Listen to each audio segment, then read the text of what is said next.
As the war in Russia and Ukraine continues to drag on, now digging deeper into the third year of conflict, there's a big debate going on in the United States, has been for months now, about this $60 billion package that President Biden has been trying to get passed through the Congress, really all the way back to September of last year. It's very, very contentious, lots of domestic politics involved. But the side that's for passing that money has continually just ramrodded into our heads that we have to do this. It's critical. It's important both for Ukraine. It's important for Western democracy, all kinds of really grandiose kind of statements. And we've been not shy about calling a lot of that stuff out. You know, when people make these claims that are not supported by evidence, we often point it out here. And it's not hard to do because there's a lot of it. A lot of people are spreading misinformation, or they just don't know any better, frankly, and they just are told that this is what's working by some alleged experts. And so they, as American policymakers, will then go and say with conviction these same kinds of things.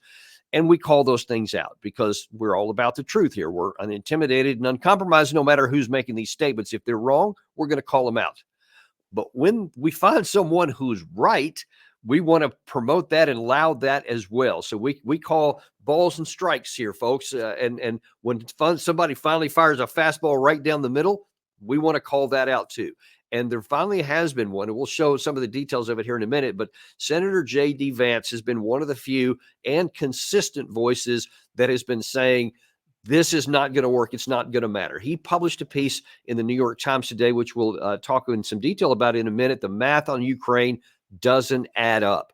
So he's taken the first shot here at saying, hey, it's not just an emotional issue. And even if somebody wants to say that we ought to help Ukraine and they should win and Russia should lose and all those kinds of statements that people can make, and they're free to come up with whatever opinion they want. But what they're not free to do is to claim that passing that $60 billion is going to make a big difference. Because one of the things you're going to see, and I'm going to show you three examples of, and at least three of what some of the proponents of that are saying, and you'll see a consistent theme through it. Lots of emotional words, no details, because details are everything in this situation. When you're talking about war and peace, you can have emotion, motivation, rallying cries, and leadership, and all that kind of stuff. But at the end of the day, if you don't have the weapons, if you don't have the ammunition, and if you don't have the men, all the words fall flat. They don't make any difference because, frankly, a bullet doesn't give a damn about your words. It's going to tear into flesh if it hits it, and a bomb is going to destroy whatever it lands on. And the guys that have more of that are the guys that are going to win, no matter who's, quote, morally right or wrong. That's just the grotesque horrible truth of war, and why I'm such an advocate that it be only used in the absolute last case when necessary to defend our people from attack, not just as a policy option or like, yeah, we should do this here. Careless people do that, and millions of people throughout time have died because of it, and hundreds of thousands in this current conflict. We'll get to that in a minute. First of all, let's take a look at some of the key players here on the advocate side of it and what they've been saying. So you can see how this stuff's all going to match up together here. First of all, from February, President Biden emphatically saying, pass that bill. We have to stand up to Putin and pass the national bipartisan bill, the national security bill, supporting Ukraine as they defend themselves against Putin's vicious onslaught. And prove to the world once more, America can be relied on. We stand strong with our allies. We have to remember who we are. We're the United States of America. We keep our commitments. We never walk away from our friends. And we sure as hell don't bow down to Vladimir Putin. Very emotional, very emphatic about that. No details. Senator Chuck Schumer one up the president 3 days later after the Senate passed a bill. And of course, you know, until the House passes its version, nothing happens. So it's just a bill. But that didn't keep Senator Schumer from really selling this one. Today, we witnessed one of the most historic and consequential bills to have ever passed the Senate. It's certainly been years, perhaps decades, since the Senate passed a bill that so greatly impacts not just our national security, not just the security of our allies, but the security of Western democracy. Man, the security of Western democracy writ large. Wow, that's pretty incredible. He didn't provide a single bit of evidence there about what this money would be used for, how it would do that. And see, that's one of the critical things. That's what's absolutely non negotiable, necessary for the advocates to be able to convey here's what that money is going to buy. Here's what it's going to do. Here's how it's going to change the course on the battlefield. Here's how it's going to negate Russia's advantages and capabilities in X, Y, and Z areas. No one has done that for it. They really like the emotional play here. And it's not just a Democratic issue. Republicans have joined the fray too. Equipping Ukraine for battlefield success is the surest way to help our friends resolve this war from a position of strength. Backing Ukraine as it degrades our common adversary's military also strengthens America's interests. Okay, we're not at war against Russia, but this is also a common thing among many on the advocates of supporting Ukraine, is it harms Russia. That's what he said there. It harms our common adversary. Well, Russia doesn't need to be our adversary. We're making it so by all the things we've done. It's more a bigger issue than I can go into here on this video here. But as we talk many times, there's a bunch of things that we've done that could have had off ramps years and years ago, or even during the war. We've chosen not to have any of them. So we've maintained this tense relationship that we have here. But the other thing he said, McConnell there in that last part, is at least one thing about what they think the money can do, and that is to help Ukraine negotiate an end to this from a position of strength, the senator said. Okay, here's a problem. We've already been there before. We've had two major opportunities to do exactly that, and we failed to take advantage of them. The first one was the best case we ever had, and that was barely a month into the war in Istanbul, when there was a good shot at ending the war on terms that were unpleasant for Ukraine, but not catastrophic. They would have had to declare neutrality, that they would not come into NATO, but they would have most of the rest of their country free. And the vast majority of the casualties they've suffered and the territory they've already lost would still be theirs to this day had they done it then. But then came the next best chance in November of 2022, when Ukraine had their high water mark. They already were at a position of strength because they had just forced Russia to abandon Kherson City, and they drove Russia out of 6,000 kilometers of territory in the north in Kharkiv. If ever there was going to be a moment to negotiate from a position of strength, that was it. As then chairman of the Joint Chiefs of Staff, General Milley, said this. The probability of a Ukrainian military victory, defined as kicking the Russians out of all of Ukraine, to include what they define or what they claim as Crimea, the probability of that happening anytime soon is not high, militarily. Politically, there may be a political solution where politically the Russians withdraw. That's possible. You want to negotiate from a position of strength. Russia right now is on its back. The Russian military is suffering tremendously. Leaders have been, the leadership is really hurting bad. They've lost a lot of casualties, killed and wounded. They've lost, I won't go over exact numbers because they're classified, but they've lost a tremendous amount of their tanks and their infantry fighting vehicles. They've lost a lot of their fourth and fifth generation fighters and helicopters and so on and so forth. The Russian military is really hurting bad.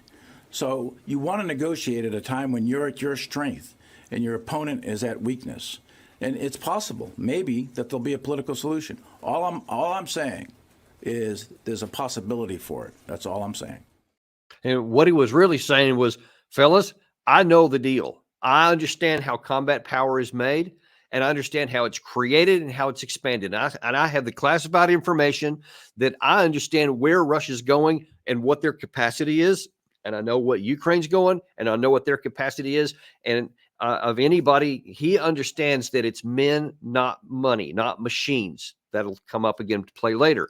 So we should have listened to him, because he knew, and he gave every signal he could not to undercut the president and not to embarrass anybody by saying, this is your moment. And we didn't take it, because we had just had these big successes the Ukraine side had. So all the advocates were now cheerleading even louder. No, now we can drive them all the way out. Now let's do this big offensive. So nobody wanted to say, hey, we're in a position of strength here, but we're going to lose that advantage over time. Instead, they got carried away with emotions and said, yeah, let's keep going here because what we saw here will continue on without evidence, without an understanding of the dynamics of warfare and how it's different from a battle is not a war. There's some major differences, which Billy knew. So he tried to help them out. No one had it. So the idea that now if we give them $60 billion, that somehow we can get back to a position of strength and then we'll make a negotiated settlement is nonsense. Because human nature being what it is, even in the theoretical possibility that Ukraine could get back on the advantage at some point, they would never stop at that. Then they would again, just like they did in November 2022, they would go, yeah, let's keep going. Let's do it again, even though the fundamentals aren't there. And I specify the theoretical possibility because the practical possibility of ever getting back to that position again for Ukraine in this war are virtually non-existent. As much as you can say in human nature, in human relations where things are improbable and odd things happen, even given that, it's nearly physically impossible for Ukraine to ever get back, even to a position of advantage, much less victory. It's effectively impossible. Now, Gary, if you could put that headline back up there for a second. In today's New York Times, and this is out literally just hours ago, JD Vance says the math on Ukraine doesn't add up. Now, we've had some of his quotes on here before where he said he was not for this. And because this people still keep sticking with the emotional pleas that we played there a minute ago, he wanted to write this out there, I think today, to provide some substance about how it physically isn't going to matter if we pass this $60 billion. Now, if you've been watching Daniel Davis Deep Dive for any amount of time, you already know that. But we're going to see what Senator Vance has provided to show just how it is. Now, one of the first things I want to look at is the Patriot air defense system. Of course, as everybody knows, that's been one of the effective things that we've done, that we've had for a long time. And that Ukraine wanted from the beginning, and it had a lot of success because it genuinely is a good system. But like every system, it's not foolproof, and many of them have been destroyed that we've provided them already. And so President Zelensky just went, I guess, about a week ago and made a pretty bold plea, if not an outright trying to shame the West into saying, hey, give me all your Patriots. I don't care if you need them or not. I don't care if you don't have many of them or not. I want them all. Here's what he said. Є системи ППО у світі, які можуть допомогти. Потрібна лише політична воля, щоб ці системи були передані Україні. Зараз Петріотам місце саме в Україні, щоб згодом не довелось їх застосовувати щонайменше по всьому східному флангу НАТО. Okay, just first of all, on the strategic and the tactical and operational issues related to that, that's a pretty arrogant statement to be making, and not one that's going to find very many friends. And you're not going to shame Western leaders into giving you their Patriot systems, because for that to be true, what he claimed there would have to be agreed upon at the end, which was if he doesn't stop here, he's going to keep going west, and you're going to be next, and NATO's going to be next. So a lot better to give them to me now where we can hold him off so that you don't have to use them later. Nobody believes that. None of the leaders believe that. That's why these things aren't coming across there. That's why people aren't willing to give them up. But JD Vance shows you even more the reason why we won't give more of them up, much less somebody else, because there's a math problem. Gary, if you can pull call that back up here. Here's what he said in that article. The story is the same when we look at other munitions. Take the Patriot missile system, our premier air defense weapon. It is of such importance in this war that the Ukraine's foreign minister has specifically demanded them. That's because in March alone, Russia reportedly launched over 3,000 guided aerial bombs, 600 drones, and 400 missiles at Ukraine. To fend off these attacks, the Ukrainian President Zelensky and others have indicated they need thousands of Patriot interceptors per year. The problem is this: the United States only manufactures 550 every year. If we pass the supplemental aid package currently being considered in Congress, we could potentially increase production to 650.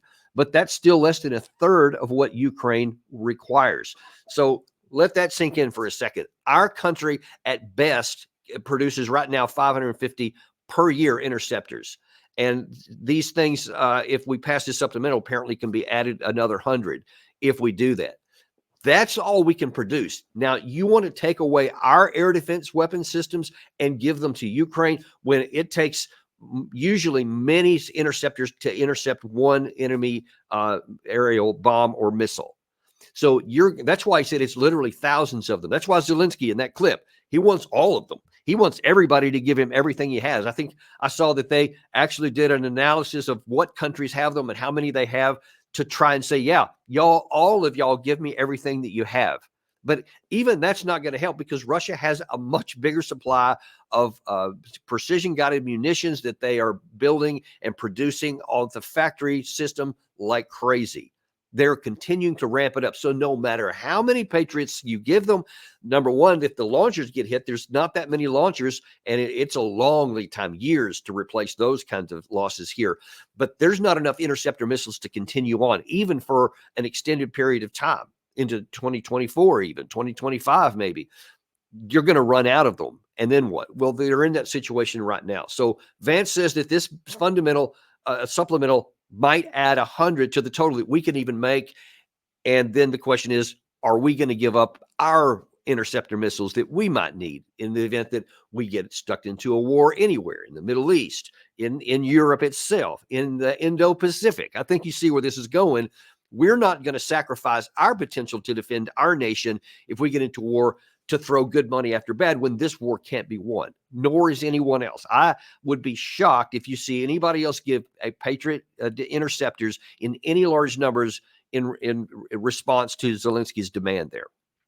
Okay, then we move on to some different areas here. Now, some say that that to call out or to stop Russia, which McConnell had mentioned there or implied there, that if we don't stop them here, they're coming to get us. And you know, Zelensky said that many times here. But JD Vance answered that actually in a recent interview that he had, where he does that very same thing about any kind of risk to Poland. First of all, Putin has showed he's much weaker than a lot of people feared. The Ukrainians have fought bravely. They've also stalled Putin at a very small amount of territorial gain relative to the entire country. The idea that he can march to Poland or Berlin is preposterous. And the other thing that this really misses here is we have to remember our NATO allies, with the exception of a few Eastern Europeans, are not carrying their fair share of the burden. Most of them don't even spend 2% of their GDP on defense. If Putin is a threat to Berlin, that means the Germans should be changing something about their defense policy. It doesn't mean we can write indefinite checks to Ukraine.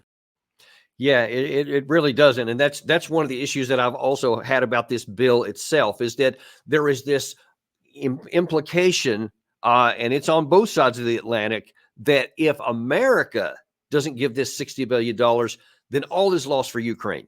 And I've often wondered, wait a minute, isn't NATO a 32-member alliance? Where are all these Europeans that are allegedly in the firing line that are so worried about Russia coming across that they can't allow Ukraine to lose?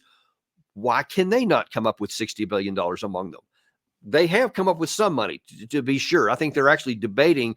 I think the last thing they passed was a $50 billion aid package over 4 years. So pretty small numbers on aid. And that's actually mostly to non-military aid to keep the country functioning. And now they're debating $100 billion over 5 years, but that's in the debate stage alone. It's not anything near. But where are their, whether it's the German, the French, the UK, their interceptors from a lot of their systems that they have in aircraft systems, or another $60 billion of their own, of 60 billion euros, whatever they want to do? Why can that not come from that side too? Why is it only the U.S. Congress that can do that? I don't hear any of the advocates answer that question. JD brought it up. It's a very valid point. Next thing he moves on to, though, is what's the actual plan? So you saw that I played at the beginning here, where Biden makes this very emotional plea that we have to give this money to Ukraine. But what's the actual plan? JD brought this up also in a recent interview. He's asking the question, where's this money going? We are not, as a Republican Party, behind unlimited, unaccounted for aid to Ukraine without any goals in mind, without any sense of where the money is going and what's going to be accomplished if we continue to support Ukraine. So I absolutely think it's a failure of leadership that we've gotten to this point. That's a fair question. What is this money going to do? Here's what should be the absolute non-negotiable minimum from the president and the administration. Okay, we want $60 billion, and this is exactly what it's going to buy. It's going to allow this and that and the other thing. It's going to support this weapon system, this capability, and those capabilities on the battlefield are going to do X, Y, and Z. And that's going to stop Russia from doing what it's doing because of this. And they explained it. So you say not just what you're going to buy, how many you're going to buy, but what they're going to do on the battlefield and how that those munitions and capabilities counteract what Russia's doing on the offensive right now. And if you can make a rational, logical plan, then I would be willing to consider changing my view if I saw on the ground how that it could actually translate into changing the operational dynamics on the battlefield. There's none of that. They haven't provided any of that at all, only emotional pleas, because what I can see and what I can measure leads to the opposite conclusion, meaning that, JD keeps talking about a math problem over and over, which we see here on this channel. You guys see it too. The numbers just aren't there. Now, what JD's next thing he said in another interview of late is that it's a manpower issue. He said it's not only about money, but it's about the men. From the perspective of the United States of America, and I represent, I believe, the majority of American public opinion, even though I don't represent the majority of opinion of senators who come to Munich, is that there's no clear endpoint. And fundamentally, the limiting factors for American support of Ukraine, it's not money, it's munitions. America, and this is true, by the way, of Europe too, we don't make enough munitions to support a war in Eastern Europe, a war in the Middle East, and potentially contingency in East Asia. So the United States is fundamentally limited. See, that's one of the things I really value and appreciate about Senator Vance. He recognizes that America is a great country and a great power, but it's not unlimited. We can't just do everything that we want because we want. There are limitations what we have to do, and you have to prioritize things, and you have to understand we could potentially be in conflict in the future in the Indo-Pacific, in the Middle East, in Europe, even with us. Even though I argue that we should not do any of those things, but sometimes you genuinely can't make a decision. You can't avoid that. That's the reason why I'm an advocate for a very strong, powerful national defense system, but we need to make sure we have resourced and trained and recruited a number of personnel to be able to handle all those things. But even with that, this is a big world. And now then, this is not a unipolar moment. It's not 1991 anymore. There actually is a strong force in Russia, in Europe, and in China, in the Indo-Pacific. And so we have to be prepared to be able to handle things if something unexpected comes up. And that means you better have the resources and the personnel and the training necessary to respond to those. And if you start giving it away to everybody all the time, like Zelensky's demanding, like Netanyahu's demanding in the Middle East, you may find yourself in a world of hurt. And once that happens, you can't undo that. That's a really potential existential problem that you have there. And it's wise not to do that. Getting back to the math problem. Other issue that is often raised up, and I think this $60 billion, they do say that is going to get some of this, but the scale of the issue is the problem. 155 millimeter artillery shells. In the article, the New York Times piece, JD Vance addresses the 155 millimeter issue. Gary, if you can bring that up there. He says, consider our ability to produce 155 millimeter artillery shells. Last year, Ukraine's then defense minister assessed that their baseline requirements for these shells is over 4 million per year, but said that they could fire up to 7 million if that many were available. Since the start of the conflict, the United States has gone to great lengths to ramp up production of 155 millimeter shells. We've roughly doubled our capacity and can now produce 360,000 per year, less than a tenth of what Ukraine says it needs. The administration's goal is to get this up to 1.2 million, 30% of what's needed, by the end of 2025. This would cost the American taxpayers dearly while yielding an unpleasantly familiar result, failure abroad. So consider that by the end of 2025, by the end of next year, and we're just in April of 2024, we will then be up to about a quarter of what Ukraine says that it needs. And of course, as I've told you many times, Russia's already beyond that. They're already at around 4 million right now. plus they're getting stuff from North Korea on top of that. They could be between 5 and 6 million by the time this year is over, and it's only going to continue to ratchet up. Meanwhile, everything that we're doing is this minuscule number, which tells you again, even if you pass this bill, even if you pass this aid bill and it's the full 60 billion, I still have significant doubts that it's going to get passed. Lots of issues in the House, which we can talk about another time. But even if they put enough pressure on the House of Representatives and they end up passing the full 60 billion that's asked for, it's minuscule. It's going to change this much. You saw specifically on the Patriots interceptors, maybe 100 more. That's not enough for a couple of months difference if all of them were given to. And as we also pointed out, that's a risk for us. I'm not sure that we're going to make with 155 millimeter shells. The big casualty producer on the battlefield, it's going to be just a rounding error difference. It's not going to hardly make any difference on the battlefield.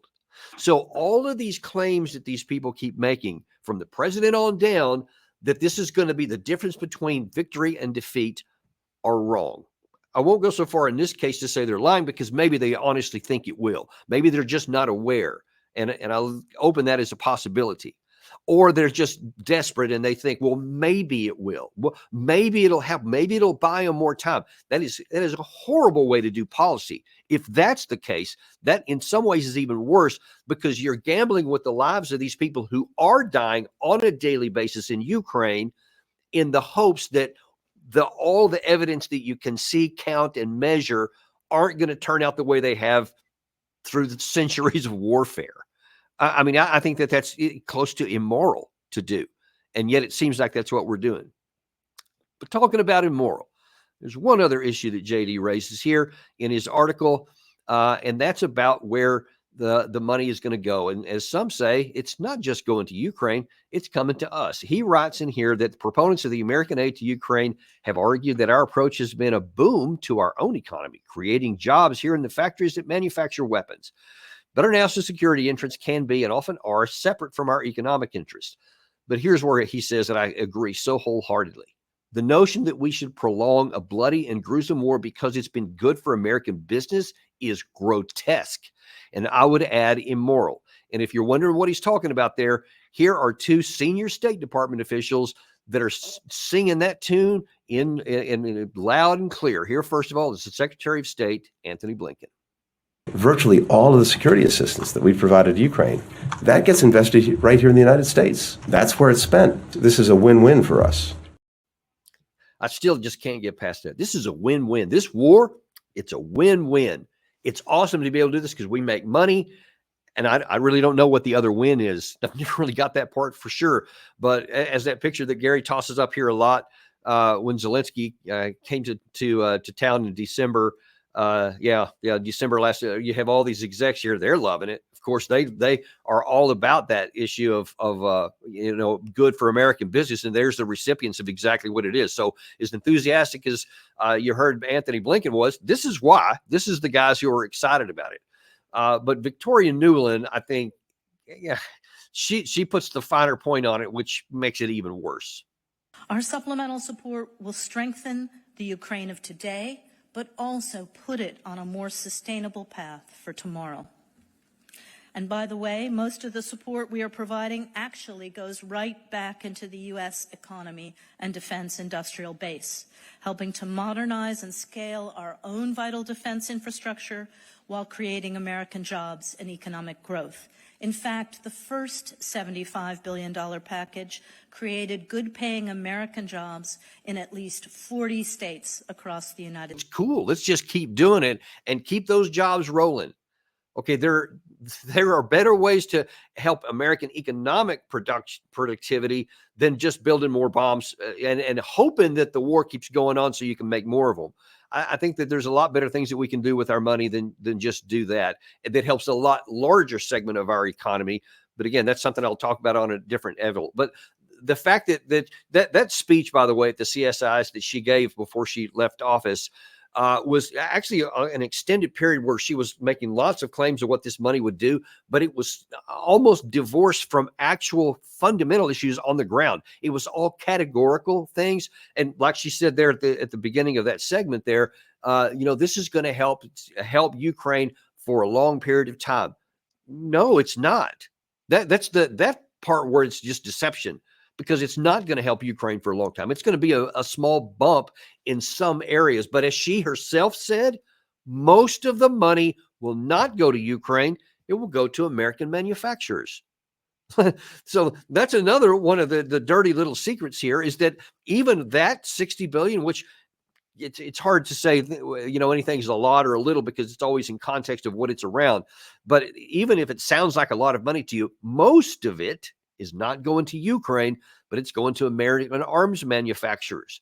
So that's even less of what's actually going to go to help the Ukraine side. This is about what's good for them politically. It's about what's good for manufacturers here. It's not about winning the war here. And that's the last thing I want to really leave you with, is that this is not going to change the outcome of the war. It's not going to help Ukraine. And as John Mearsheimer on our show said yesterday very eloquently, all it's going to do is raise the cost for failure and for defeat. It's going to mean more people die, but it's not going to change the outcome. And that's why we should not do this. Last thing here I want to talk to you about is what JD says we should do. So he doesn't just throw a lot of rocks. He actually puts what is possible. He says, by committing to a defensive strategy, Ukraine can preserve its precious military manpower, stop the bleeding, and provide time for negotiations to commence. But this would require both American and Ukrainian leadership to accept that Mr. Zelensky's stated goals for the war, a return to the 1991 boundaries, are fantastical. And so they are.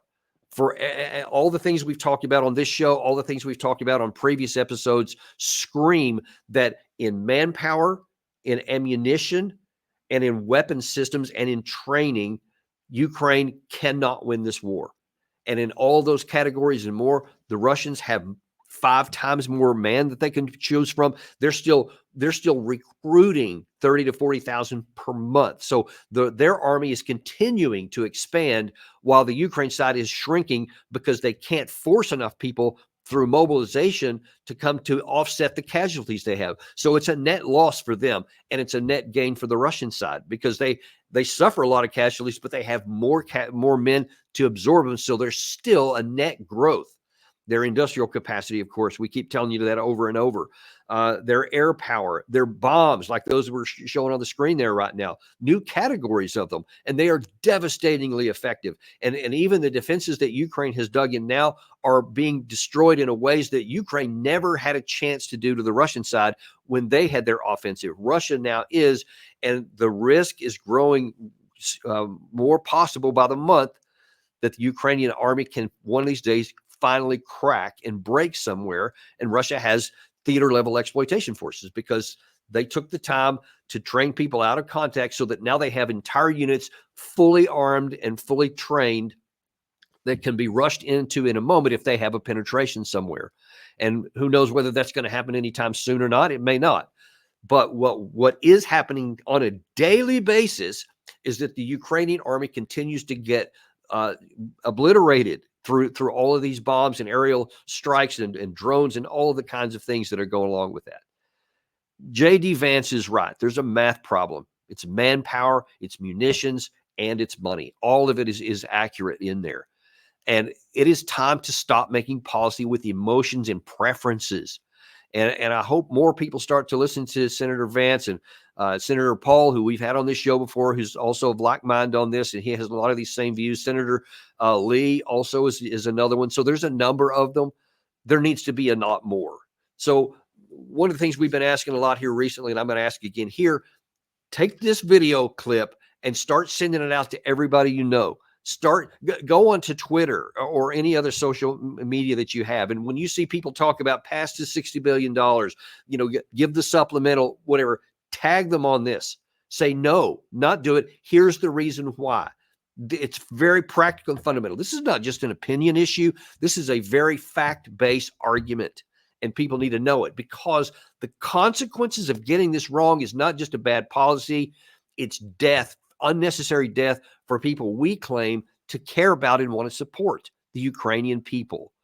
Every day that goes on without reaching a negotiated settlement, without even trying to reach a negotiated settlement, means more Afghan men will die, more cities will be destroyed, and more territory will be lost. And that is the hard truth of it. Thank you very much for joining us today. It's always a pleasure to have you here, and we consider it an honor to get to talk to you. We're going to have an intel briefing here. What we've learned this week, we're going to be having, it's kind of a new segment here. We're going to be doing it live here this afternoon at 2 p.m., actually not long from now. So tune back in to see that, and we will see you later on Deep Dive.